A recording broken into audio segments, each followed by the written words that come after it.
c'est qu'à chaque concert que nous donnons, ce ne sont pas des concerts choisis, mais vraiment tous nos concerts. Bonsoir, bienvenue à Langeac. Merci. Monsieur Laurent Pillot. Pillot, c'est comme vous voulez. Le concert est terminé. C'était encore une magnifique prestation. J'ai appris qu'il y a 2 ans que vous n'aviez pas joué, et ça fait 20 ans que vous venez à Langeac et que vous avez inauguré cette salle. Absolument. On vient depuis très très longtemps à Langeac.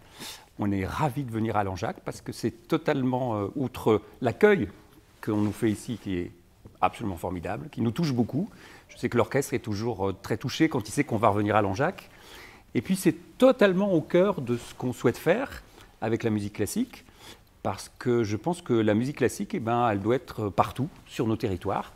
Elle doit absolument, il n'y a pas de raison qu'il n'y ait que dans les grandes villes, les grandes métropoles, que les gens puissent avoir accès à la musique classique. Donc nous, vraiment, dans notre ADN, dans nos envies, c'est vraiment d'aller partout avec un vrai orchestre symphonique de 75 musiciens, avec du monde, du grand répertoire, et que ça soit évidemment de qualité, près des gens. Vous savez, il y a toujours des gens qui sont passionnés de musique classique, qui vont prendre leur voiture, faire 150 km, mais c'est trop peu, c'est une infime partie de la population, et moi je pense que si on veut que la musique classique soit abordable, il faut qu'on aille vers les gens. Vous avez devancé une de mes questions. Parfait. Voilà, parce qu'effectivement, depuis 1986, vous avez pris la direction musicale, et vous êtes chef d'orchestre aussi, d'Ozira.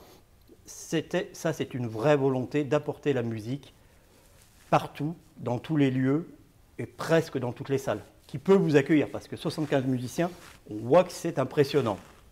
Absolument. On essaie d'aller partout. Alors, dans les endroits où il n'y a pas forcément d'orchestre, mais quelquefois dans des endroits où il y a des orchestres, mais nous on a une petite particularité, comme vous avez pu le voir à notre concert ce soir, c'est que moi il y a un moment je m'adresse au public pour parler d'une des œuvres. Et je pense que j'ai anticipé sur une de vos questions sans doute. oui, non, mais allez-y, c'est mais très, je très les mets bien. dans le contexte. Alors, je vous la refais. Coupé, on refait. Non, mais c'est génial. Moi je crois profondément que si on veut avoir dans nos salles de concert des gens qui continuent à aller au concert, eh bien, il faut trouver des moyens de les amener et que quand ils viennent, ils puissent se dire « Ah oui, la musique classique, c'est pour moi aussi ». Parce qu'il y a cette idée un peu diffuse que la musique classique, c'est pas pour moi. Moi, je n'y crois pas. Je ne dis pas que tout le monde doit aimer la musique classique, c'est pas la même chose. Mais on ne peut pas se l'interdire avant même d'avoir essayé. Et je pense qu'il y a une manière de penser et de faire. On se dit, à l'école, on va étudier la musique classique. Quand on est adolescent, on va avoir des prix spéciaux pour aller au concert ou à l'opéra. Quand on est étudiant, on a encore des prix spéciaux. Et puis quand on arrive adulte, c'est comme si, par l'opération du Saint-Esprit, on était tous armés pour aller au concert. Eh bien, moi, je ne pense pas. Je pense qu'il faut faire une sorte de formation continue tout au long de la vie d'un citoyen de notre beau pays pour qu'il ait envie de retourner au concert, mais pas comme quelque chose qui subit.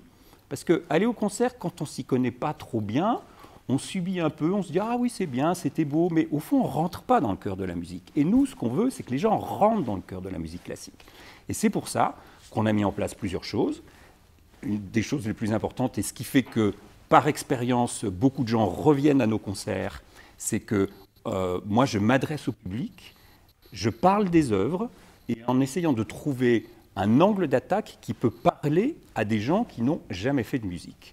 Vous savez, on a très vite fait de décrire en disant là, il y a un crescendo. Oui, un crescendo, les gens devinent à peu près, mais c'est très abstrait. Ou vous pouvez dire là, c'est passionné. Oui, c'est passionné, c'est-à-dire quoi? L'orchestre joue plus fort. Vous voyez, on a très vite fait des généralités. Et moi, j'essaye d'être assez spécifique, suffisamment spécifique, pour que les gens vraiment rentrent dedans.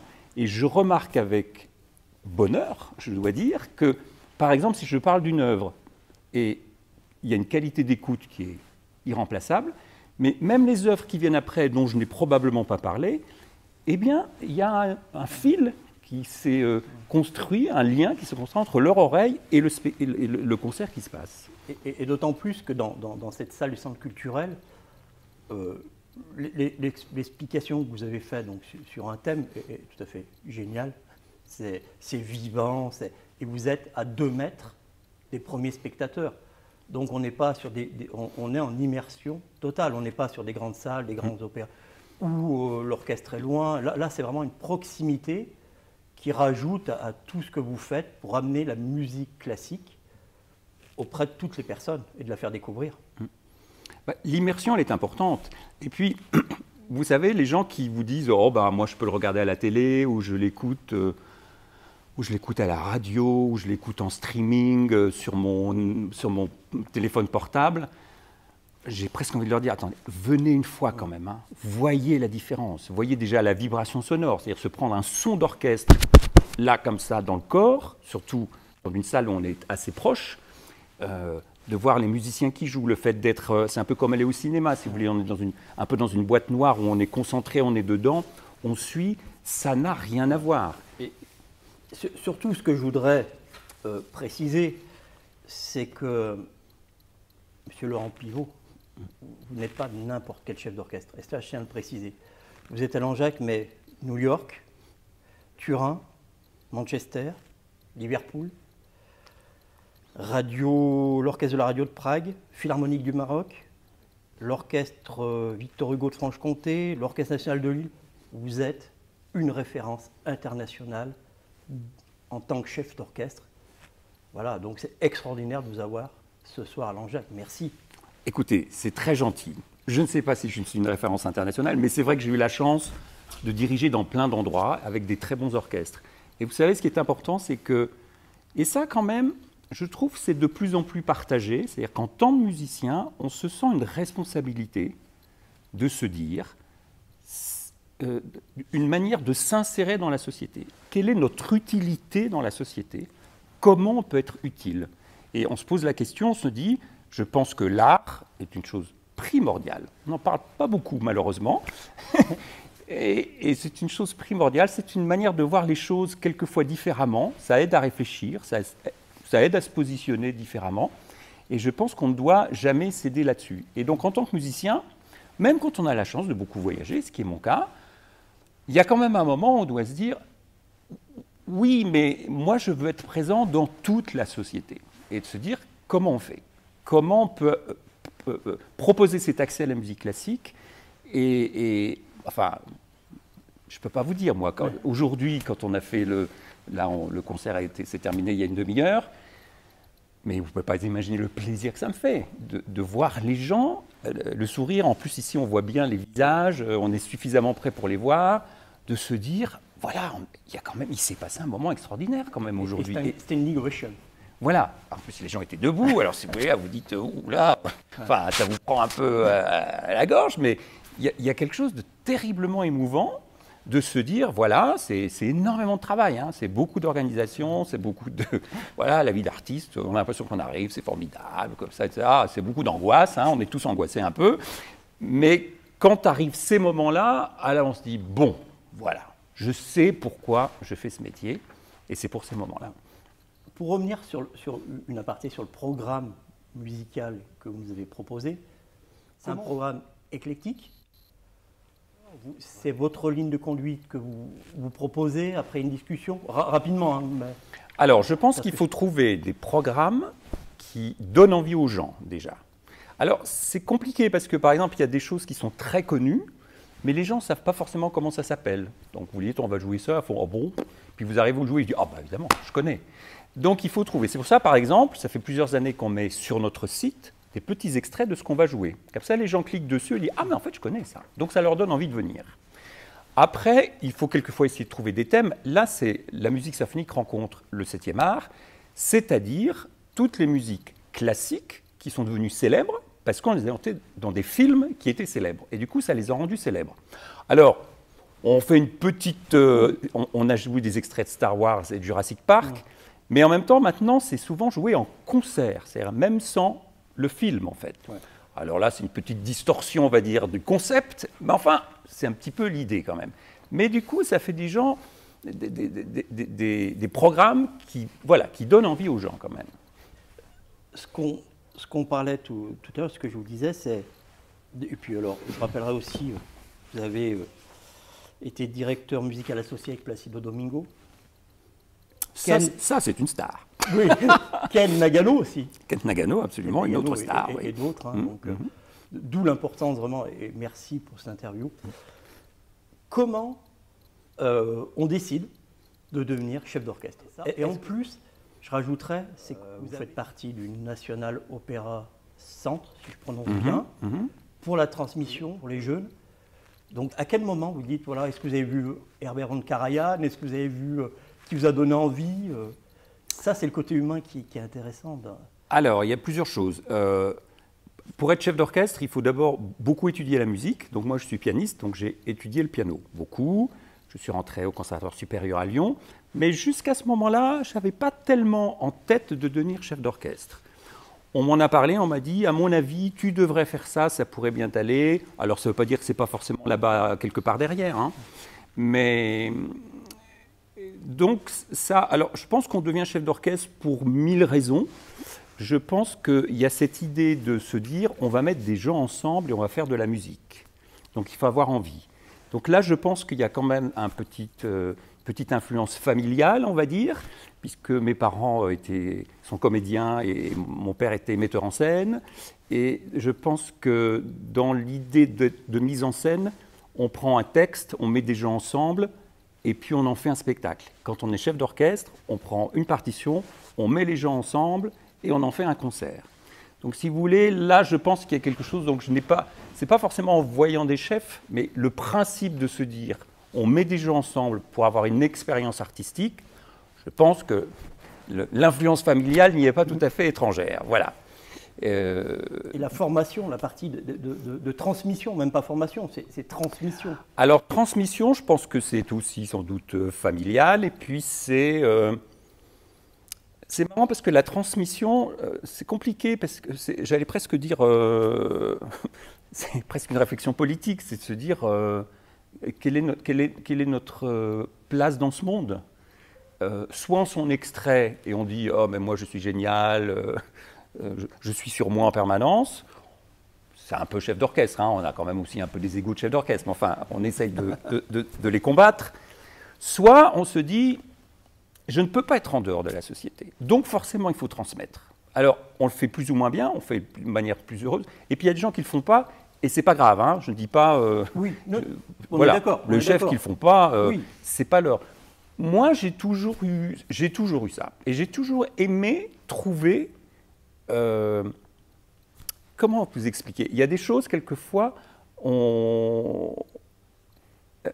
si vous expliquez les choses telles qu'elles sont réellement, c'est finalement pas si clair. Et vous dites, tiens, cette chose un peu complexe, si je la prenais un tout petit peu de côté, et si je trouvais un moyen un peu de côté, finalement, ça peut l'éclairer. Et ça, je crois que j'ai toujours aimé. J'ai toujours aimé être un peu à côté pour comprendre mieux les choses compliquées. Vous aviez écrit en 2017 un article dans Juris Art etc. Quel avenir pour l'orchestre? Et je crois que vous avez répondu, mais la question, quel avenir pour l'orchestre symphonique?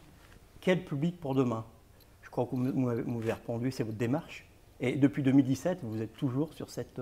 Depuis 86 et 2017, vous êtes toujours sur cette démarche. Mais je pense que je le serai jusqu'à la fin de mes jours. Enfin, comment vous dire, c'est pas une posture que j'ai prise à un moment. Oui. Vous savez, c'est tellement compliqué. En fait, je me souviens un jour, il y a des gens qui viennent souvent pour nous voir, ils écoutent les speeches. Et puis quand vous faites ça mais j'y travaille énormément. Ça a l'air incroyablement naturel, machin, mais j'y travaille énormément. Et donc, en fait, les gens qui vous voient faire, c'est toujours pareil. Hein, quand ça se passe bien, ils disent oh, c'est que ça doit être facile. Et en fait, donc, quand ils voient quelqu'un d'autre faire quelquefois la même chose, alors quelquefois les gens le font bien, puis pas très bien. Et je me souviens, quelqu'un m'a dit une fois, oh, c'était pas très bien, pourtant c'est pas très difficile. Et moi, j'avais dit, mais c'est tout le contraire. C'est extrêmement difficile, en fait. Donc, tout ça pour dire que pour le faire, il faut y croire. Vous voyez, il faut y mettre une énergie folle, il faut douter, il faut refaire. Je fais un speech la fois suivante. J'essaye de me dire, ça c'était presque clair, mais pas complètement. Mais ça veut dire qu'il faut l'avoir chevillé au corps.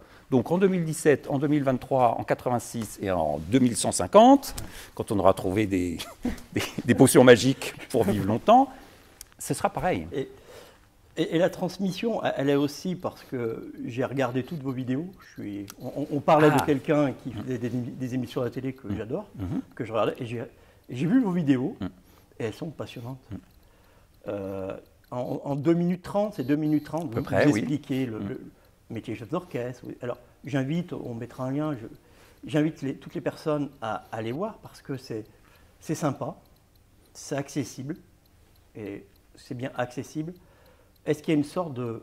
Alors, le mot est un peu de vulgarisation, finalement, de la musique pour qu'elle soit tout le monde y ait accès? On parle de ce mot vulgarisation dans les scientifiques, vulgarisation. Oui, alors je ne suis pas sûr du terme vulgarisation. La seule chose, c'est mon obsession, c'est de parler simplement de choses extrêmement complexes. C'est-à-dire que quelquefois, c'est pour ça que je suis prudent sur le mot vulgarisation, oui. parce qu'il y a un peu cette idée, on simplifie pour que tout le monde puisse comprendre. Et moi, j'essaye de ne pas faire ça. Ouais. J'essaye de garder la complexité de la chose, mais de la rendre suffisamment claire pour que les gens arrivent à comprendre des choses complexes. Ça fonctionne. Ben, c'est gentil, parce que c'est ce que je passe des heures à essayer de trouver. Mais c'est vraiment cette idée-là, en fait. J'aurais des tas de questions à vous poser, parce que vous avez un parcours fantastique. Donc, je ne vais pas non plus vous retenir. Vous devez rentrer sur Lyon. Une des dernières questions, c'est: y a-t-il aujourd'hui quelque chose que vous n'avez pas encore réalisé, que vous aimeriez ou qui va être en cours, ou un souhait dans votre métier, ou de diriger, est-ce qu'il y a quelque chose aujourd'hui que vous n'avez pas encore réalisé? Alors, vous avez mis le doigt sur la définition de l'artiste. L'artiste passe sa vie à atteindre quelque chose qu'on ne peut pas atteindre. Donc, en fait, on essaye de mieux diriger, on essaye de mieux comprendre les choses, on essaye de faire des speeches meilleurs, on essaye d'être... Et en fait, comme c'est sans fin, on passe... voilà, c'est pour ça que quelquefois, j'ai des amis qui se moquent un peu de moi en disant « Oh là là, les angoissés, les artistes, etc. » Mais c'est parce que, voilà, on va vers une espèce d'absolu, on cherche, on est en quête de cet absolu, et en fait, ça n'existe pas, l'absolu. Enfin, voilà. Donc... Et en même temps, ça fait terriblement avancer. Et dans aussi, j'ai pu lire, vous étiez récemment à Lyon, où vous présentiez le métier chef d'orchestre à la Mulatière. Absolument, j'ai fait une conférence sur à quoi sert un chef d'orchestre. Alors, je vais rappeler, je le rappellerai, c'est que le vendredi 10 juin à 20h30, vous serez au Tabagnon à la Mulatière, c'est ça, gratuit encore. Ah oui, alors ça a changé. Ça a changé. Oui. En fait, alors ça n'est plus le 10 juin parce que c'était un concert qui a été déplacé à cause de notre pandémie. L'idée, en effet, c'était de faire une répétition publique. Exactement. Voilà. Donc une répétition publique, parce que je pense pour beaucoup de gens, et c'est normal, c'est un peu abstrait comment on fait travailler un orchestre, pourquoi on travaille, pourquoi on prend tel angle, enfin, c'est des choses un peu de... Enfin, c'est très concret en fait, hein. On n'est pas forcément dans des... Mais voilà, c'est l'idée. Et ça sera à une autre date que je n'ai plus en tête là maintenant. Monsieur Laurent Pillot, merci. Merci à vous. Merci d'avoir accepté. Merci pour la magnifique prestation, ainsi qu'aux 75 artistes qui étaient présents. À l'année prochaine ou à dans 2 ans? Ah bah écoutez, j'espère à l'année prochaine. À l'année prochaine.